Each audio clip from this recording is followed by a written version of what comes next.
Kübara liikmed kokku saivad Hiiumaal.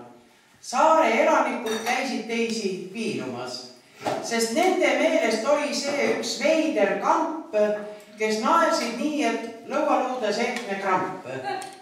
Peast arvutasid, sest oldi tugev matas. Veel ära proovitud sai iga teine mätas ning heinaküünist kostus igavene madin ja kui lakas rabistati, kaasnes kõva ragi. Oli kuulda Külli, Aare, Ano Ave, Jaani hääl ja tont teab veel, mis kiibitsusi kostus sääl.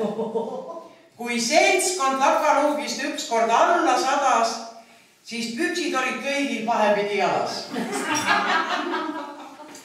Käis hommikuni pralle pillerkaar ning ulakaks seal muutus nii mõnigi waar. Oli pidu nagu pidu ikka, pärast rasket ööd veel õlletoobrid laoti uhkelt ritta. Jäi hiidlastele kauaks meelde meie klubi. Seda meenutades läbistab neid hirmujudi.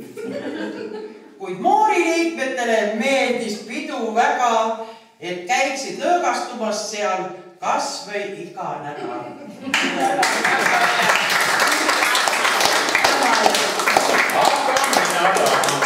Kus on see heinalahk?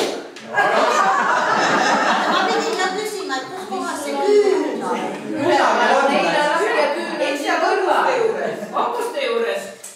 Ja siis ma lubasin ette, kus see pagan on, see on meil peale, sa seda hakka võtma. Siis on see.